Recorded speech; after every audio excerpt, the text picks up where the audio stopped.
Welcome to Talk Treatises. I thank you. It's really good to be here today. Yeah. So today we are doing a deep dive that's actually a little dangerous. We are taking a sledgehammer to basically the foundations of how most of us live our lives. We're looking at a text that effectively told the entire establishment of the 19th century, the church, the universities, the government, to just take a hike. Yeah. We are talking about Ralph Waldo Emerson's Essays first series. Dangerous is... it's definitely the right word for it. I think people have this image of Emerson as this gentle, leafy New England poet. Right, like writing nice things about trees and nature and stuff. Exactly. But when you actually read Essays First Series, which was published in 1841, you realize you are reading an intellectual insurgency. It's aggressive. It's basically a punk rock album written by a former Unitarian minister. In a way, yes. I mean, you really have to remember the context here. It's 1841. America is barely out of its infancy at this point. Still figuring things out. Right. Politically, we had separated from Britain, but culturally, intellectually, we were still these terrified teenagers looking over at Europe and asking, are we doing this right? Like, is our art good enough? Is our philosophy deep enough? Exactly. We were importing our culture wholesale. Just copying them? Completely. Yeah. And Emerson steps into this atmosphere of deep intellectual insecurity, and he just says, stop it. Yeah. The mission of this text was to sever that umbilical cord once and for all. He wasn't just trying to write a good book. He was trying to dismantle the reliance on past authorities. Whether that was the Bible or the Greek classics or the European universities. Right. He wanted to locate the divine center directly within the individual soul. It's like the operating system update that America didn't even know it needed. And if we look at the whole collection, which includes essays like History and Self-Reliance and Compensation, Spiritual Laws, Love, Friendship, Prudence, Heroism, the Oversoul Circles, and Intellect, there is a very clear through line. There's a single vibrating thesis holding it all together. So if you had to put it on a bumper sticker, albeit a very long philosophical bumper sticker, what is it? It's this. The human soul is identical to the universal soul. Okay. And because of this identity, the individual must trust their own intuition above all social laws, historical precedents, or demands for consistency. Right. Why? Because the divine speaks directly through the self. Which brings us to the famous line, trust thyself, every heart vibrates to that iron string. That is the core. But before we get to the self, Emerson starts somewhere a bit surprising. He starts with history. Right. And usually when I pick up a history book, I'm expecting a timeline. I want dates, battles, and dead kings, maps of the Roman Empire. Sure. But Emerson opens this essay by basically saying that history as we know it just doesn't exist. He opens with this concept of the universal mind, which is, it's a hard pivot for a modern reader. He asserts that there is one mind common to all individual men. Every person is an inlet to the same universal spirit. Okay, let's pump the brakes and unpack that for a second. One mind, common to all. That sounds a bit like a hive mind or maybe some kind of sci-fi concept. What does he actually mean for you, the listener? He means that the fundamental software of humanity hasn't changed. The emotional and intellectual architecture that existed in Plato or Caesar or a medieval saint, it exists in you right now. So I'm not just studying Caesar, I am potentially Caesar. Exactly. Emerson argues that if you can understand a historical figure if you could read about Alexander the Great and actually grasp his ambition, it is only because that same ambition lies dormant in your own psychology. Because if we were fundamentally different species, I wouldn't even be able to decode his actions. Right. He says he that is once admitted to the right of reason is made a free man of the whole estate. That reframes the entire educational process. It means history isn't just a collection of facts about other people. No, not at all. Emerson argues that history is not a chronological list of dead facts. It is a biography of the self. He famously writes, there is properly no history-only biography. There is properly no history-only biography. That is a massive claim to make. It centers the entire universe on the individual reading the book. It creates what he calls the abolition of time. He uses the metaphor of the Sphinx. The Sphinx sits there proposing riddles, and the human mind must solve the riddle of history. And the solution? The solution is realizing that all public events, the wars, the revolutions, the rise and fall of massive empires, they are merely the externalization of private thoughts. So the Napoleonic Wars weren't just geopolitical shifts. They were the projection of a mindset that exists in me just as much as it existed in Napoleon. Precisely. He says the creation of 1,000 forests is in one acorn. In Egypt, Greece, Rome, Gaul, Britain, America, life folded already in the first man. It's empowering, but also kind of arrogant, don't you think? I mean, Emerson is telling a guy sitting in a farmhouse in Concord, hey, you are the equal of the entire Roman Empire. He is. But he's doing it to tell him to read history differently. Don't read it as a student who is just awed by great names. Which is the mistake we all make. We do. We look up to Jesus or Caesar or Shakespeare as these untouchable alien giants. Emerson wants you to read them as a sovereign equal. He wants us to stop fanboying over the past. Yes. He says he must sit solidly at home and not suffer himself to be bullied by kings or empires. That's a great line. The point isn't to worship the Greeks because they were Greeks. Why do we actually admire them? Because they are natural. They possess the energy of childhood. They followed their instincts. So the goal isn't to mimic their statues. No, it's to reclaim that same natural energy for the here and now. So if I'm reading a Greek tragedy, I shouldn't be thinking, oh, look at this ancient wisdom. I should be thinking, this is a mirror of my own life. You are the court. The text is just the witness. If history has something to say to you, you will hear it. If not, let it be silent. You are the judge. This radical centering of the individual leads us directly into what is probably the most famous essay of the bunch, which is Self-Reliance. Because if history is just a projection of my nature, then the only logical next step is to trust that nature completely. Self-reliance is the manifesto. It is the absolute call to trust. The central argument is that you must believe that what is true for you in your private heart is true for all men. Right. That Emerson says is the definition of genius. So let's play devil's advocate here for a minute. That sounds really great on a coffee mug. Trust your heart. Sure. But my heart tells me to eat pizza for breakfast and avoid difficult conversations. If everyone just trusted their private heart, wouldn't we just have total chaos? Emerson would say you are confusing impulse with intuition. He's not talking about base appetites. He's talking about a deeper signal, that iron string. But it's hard to tell the difference sometimes. It is, and you are right to identify the difficulty there. Yeah. Because the moment you actually try to follow that deep intuition, you hit a massive wall. Other people. Society. Emerson describes society as a joint stock company. I love that image. It's so transactional. It is very transactional. He says society is a company where the members agree for the better securing of his bread to each shareholder to surrender the liberty and culture of the eater. It's to trade. Exactly. You get safety, you get bread, but you give up your soul. The virtue most in request is conformity. Self-reliance is its aversion. And he draws a really hard line there. Whoso would be a man must be a nonconformist. You cannot be a fully realized human being and a conformist at the exact same time. That is a terrifying binary. It basically says if you are fitting in, you are failing at being human. He asks, what have I to do with the sacredness of traditions if I live wholly from within? And he recounts this story of a friend, probably a concerned neighbor, who warns him, but these impulses may be from below, not from above. Right, like what if this voice you're trusting is actually the devil? And Emerson's reply is startlingly bold. He says, they do not seem to me to be such, but if I am the devil's child, I will live them from the devil. Wow. That is the moment where he just burns the bridge entirely. He's saying integrity is more important than goodness defined by someone else. He's saying, I have to be me, even if me is wrong by your standards. Because for Emerson, the only real wrong is acting against your own constitution. No law can be sacred to me but that of my nature. Now, there are two main terrors that stop us from this kind of trust, right? One is conformity, the fear of the crowd. But the other one is internal. It's this obsession we all have with consistency. A foolish consistency is the hobgoblin of little minds. There it is, the line everyone knows. But I feel like politicians and CEOs use this line constantly to excuse bad behavior. What does he actually mean by a foolish consistency? He's attacking the fear of changing your mind.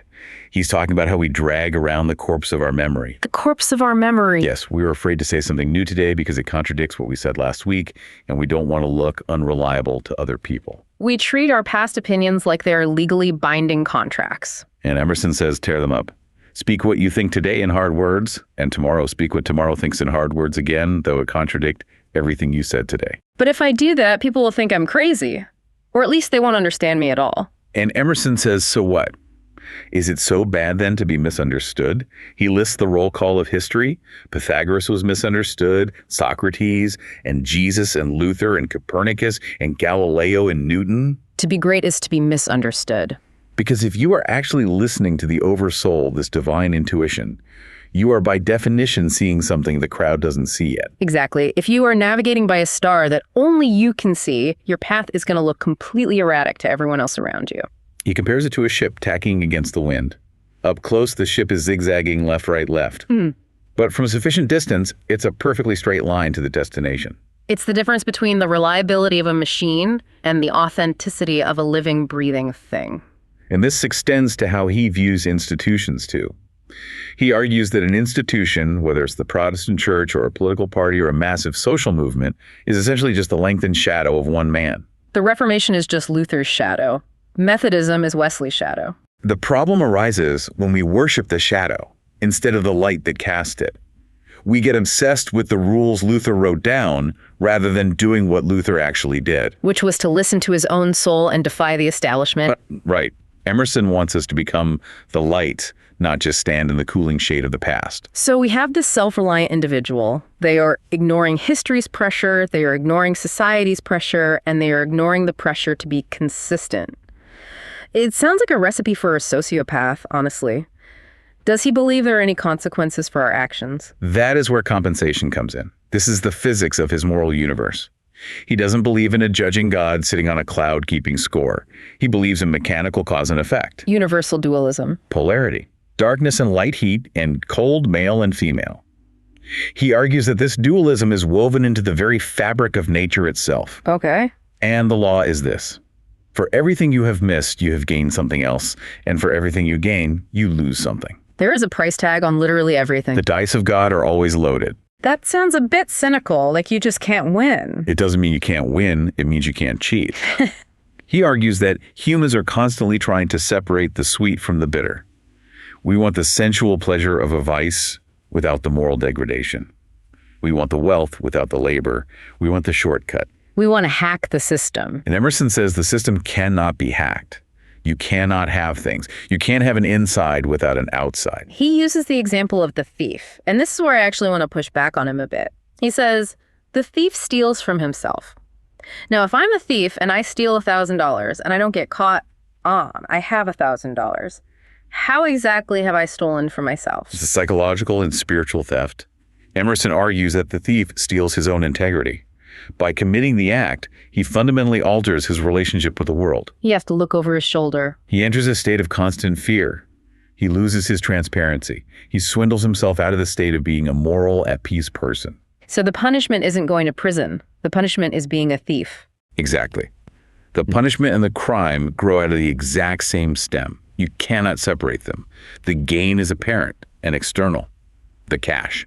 The loss is real and internal, the soul. But there's a flip side to this dualism, right? If the dice are loaded, then bad things aren't purely bad either. This is the deeply comforting part of his philosophy. Every defect creates a compensation. Every man in his lifetime needs to thank his faults. How do you thank a fault? Let's say you have a temper that makes you totally unfit for polite society. That sounds like a terrible defect. But because of that temper, you are driven into solitude. And in that solitude, you learn self-reliance. You learn to think for yourself because you physically can't rely on the group. So the calamity, the debt, the breakup, the sickness, these things that seem like complete disasters are actually course corrections. They break the gyves of custom. They force the soul to grow. He suggests that we often don't realize the benefit of a tragedy until years later when we look back and see how it formed our character. Wow. The fever, the loss of friends, these are the things that strip away the nonsense and force us to stand on our own 2 feet. It's very stoic. The obstacle is the way kind of thinking. It is very much in that vein. And it transitions us perfectly from the physics of the universe to the practicalities of living in it.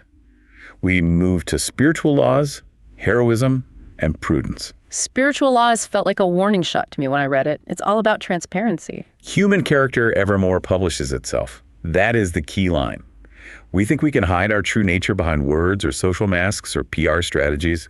Emerson says it's impossible. What you are stands over you the while and thunders, so that I cannot hear what you say to the contrary. Isn't that a devastating image? It really is. You're standing there giving a speech about how generous you are, and your character is screaming, "I am greedy," so loud that literally no one hears your words.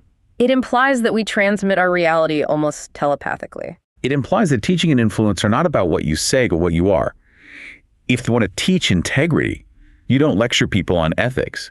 You be a person of integrity. The presence does the teaching. He also touches on this idea of choice in a way that I found really relieving. We spend so much time agonizing over our careers. Should I be a lawyer? Should I be an artist? And Emerson suggests our nature already dictates our path. He advises us to stop interfering with our own destiny.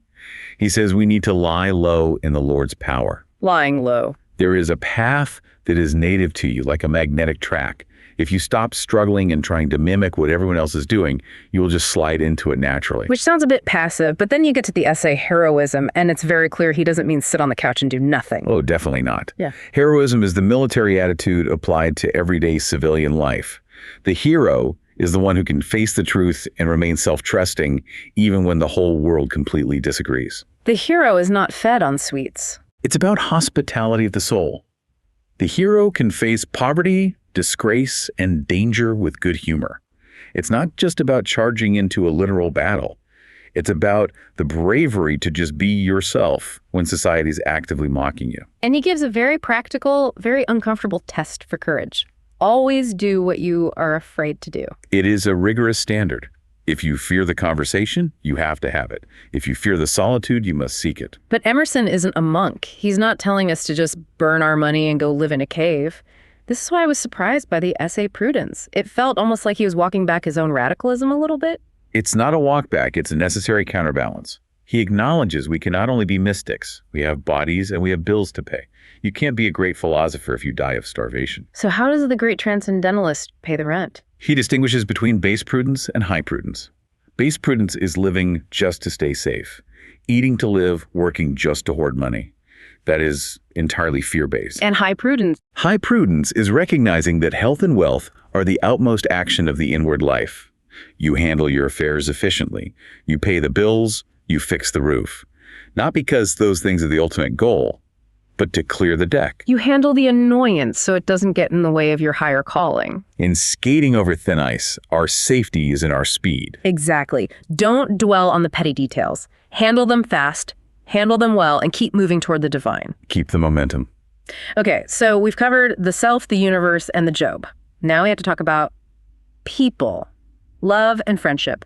And I have to say, for a guy who talks so much about the beautiful soul, his view on love is pretty chilly. It is unsentimental to say the least. Emerson's view of love is strictly evolutionary. It starts with passion. We see a beautiful person and we feel this massive emotional expansion. Right, we see the infinite in a finite form. You fall in love and suddenly the whole world seems bigger, brighter, more divine. Right. But Emerson argues this is just the training wheels. The person is just a stepping stone. In a metaphysical sense, yes.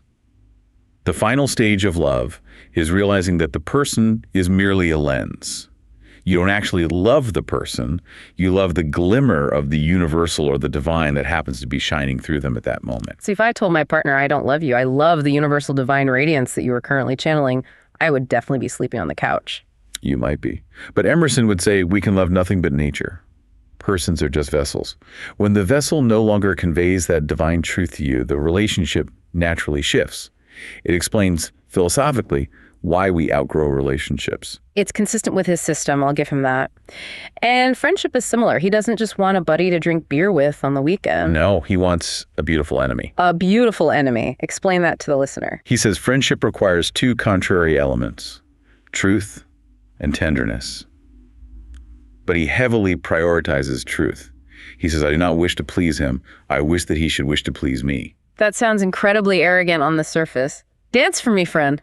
It sounds arrogant if you view it through the lens of ego.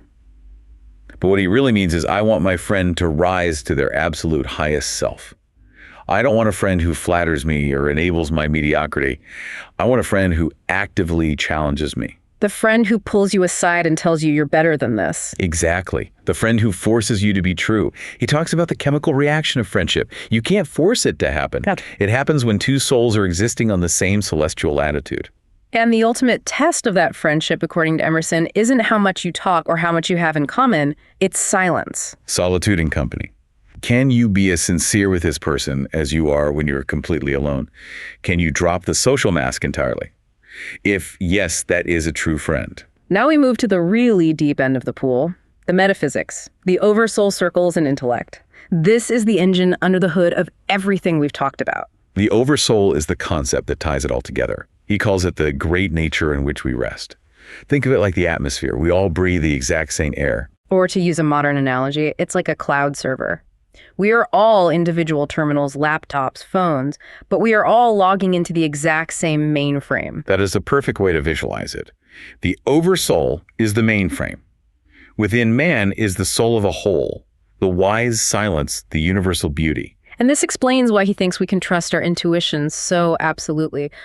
When I look inside, I'm not just looking at my little local hard drive, I'm accessing the cloud. Precisely. That is why self-reliance actually works. It's not reliance on the little selfish ego. It's reliance on your direct connection to the mainframe. And this mainframe exists completely outside of time. Yes, time and space are just physiological colors the eye makes. To the soul, they don't even exist. The soul lives in an eternal now. Which brings us to circles. This might be my favorite imagery in the whole book, honestly. It is the doctrine of flux. Emerson argues that there are no fixtures in nature. The universe is entirely fluid. The life of man is a self-evolving circle. Every end is just the beginning of a new, larger circle. It's the idea of the flying perfect. You can never catch the ultimate truth and say, I'm done. As soon as you solidify a thought, as soon as you say this is the final answer, it becomes a prison. It becomes a dead creed. It's the danger of expertise. You learn something, you become an expert, and then you just stop learning. You build a wall around your knowledge and defend it. And Emerson says the soul must constantly burst that wall. You must draw a larger circle around your previous knowledge. He says, I simply experiment an endless seeker with no past my back. It's terrifying, though. It means you never get to rest. You never get to say, I've arrived. Stability is death. Movement is life. And finally, intellect. If we are these moving circles, how does thinking actually work in this framework? Emerson believes that we do not create thoughts. We are not manufacturers of ideas. We are receivers. We are prisoners of ideas. So the genius isn't the guy with the biggest brain power. The genius is the guy with the best antenna. Yes. And how do you tune the antenna? Silence. Happy is the hearing man, unhappy the speaking man. Silence is the solvent that destroys the ego and connects us to the universal. It is in silence that the intellect receives the divine influx. We're almost at the end of the roadmap here. He wraps up the whole series with the essay art. Which is very fitting, because for Emerson, art isn't just a pretty painting hanging in a museum. True art is not separate from daily life. The distinction between fine art and useful art is a mistake. So a beautifully designed tool or a perfectly engaged conversation is just as much art as a marble sculpture. If it is created with integrity and a deep connection to nature's laws, absolutely. The artist's role is to detach the beautiful from the chaotic world and fix it for a moment. But the artwork itself is just a token. It's merely a reminder of the power that created it. So looking back at this entire collection from 1841, what is the ultimate legacy here? It effectively invented the concept of American individualism. It completely moved the center of authority from the king, the priest in the past, directly to the soul in the present. It laid the groundwork for everything from Nietzsche's philosophy to the New Thought movement, this whole idea that the mind actively creates reality. And it remains a massive challenge to every listener today. The challenge to accept your transcendent destiny.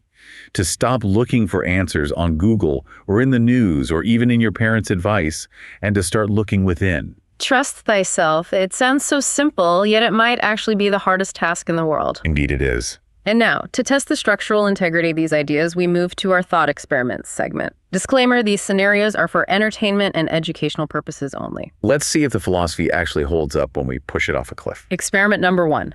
The zero consistency politician. Set the scene for us. Imagine a modern world leader. President, prime minister, take your pick. This person decides to live strictly by Emerson's rule and self-reliance. They make every single decision solely based on their intuition in the present moment. So absolutely no regard for their party platform at all. None. No regard for campaign promises. No regard for what they said in the press conference yesterday. If they wake up on Tuesday and their iron string vibrates toward raising taxes, they raise them. If they wake up Wednesday and it vibrates toward abolishing money, they just do that. This is a total nightmare for the press secretary. It's political suicide. But is it? Emerson says with consistency, a great soul has simply nothing to do. He says the voyage of the best ship is a zigzag line. So the hypothesis is, would this leader create absolute unmitigated chaos, or would they actually navigate the ship of state better than someone who is rigidly consistent. Right. We obsess over flip-flopping. We punish leaders for changing their minds. But isn't a leader who refuses to change their mind in the face of a new reality actually far more dangerous? There is a difference, though. Emerson is talking about deep intuition, not just a passing whim. If this leader is truly tapping into the oversoul, if they are accessing that cloud mainframe we talked about, then their erratic behavior is actually divine logic. It would look like chaos to us because we can't see the big picture. But maybe, just maybe, they are tacking against the wind of history perfectly. It implies that our version of stability is actually a form of stagnation. A truly alive government would be constantly mutating and adapting. It's a terrifying thought for a bureaucrat, but a really fascinating one for a philosopher. It suggests that our desire for reliable politicians is actually a desire for dead politicians. We want robots. Experiment number 2, the biography of the now. What is the scenario here? A massive solar flare hits the Earth. It wipes every single hard drive. Simultaneously, a fungus eats every physical book. All records of history are just gone. No Wikipedia, no libraries, no statues. We are tabula rasa. A total reset of human knowledge. But Emerson argues there is properly no history-only biography. He says the whole of history is folded into the first man. So the question is, if we lost the library, would we eventually reinvent the exact wisdom of Plato and Jesus? Because those truths are latent in our own software. Exactly. Right. Or would we revert to savagery and just never get it back? Emerson would bet the house on us reinventing it. He says the creation of 1,000 forests is in one acorn. If you have the human soul, you have the seed of all history. So in a few hundred years, we just have a new Plato. We wouldn't call him Plato, obviously. Yeah. He might be a coder in a new Silicon Valley or a poet in a new Athens. Mm-hmm. But the form of the thought would absolutely reemerge. The concepts of justice, of truth, of the good, these aren't things Plato invented. These are things Plato found in the universal mind. So losing the history books is annoying, but not fatal to the human spirit. It deeply tests the universal mind theory. If civilization is something we have, like a possession, then losing the books destroys it. But if civilization is something we are inherent in our nature, then we can just grow it again. It's the difference between losing your luggage and losing your arm. Exactly. And Emerson believes history is just luggage. You are the traveler. And on that note, we'll leave you with a final thought to mull over. If you are the center of the universe and history is just your biography writ large, what chapter are you writing today? A very heavy question to leave on. This has been a deep dive from Talk Treatises. Thank you so much for listening.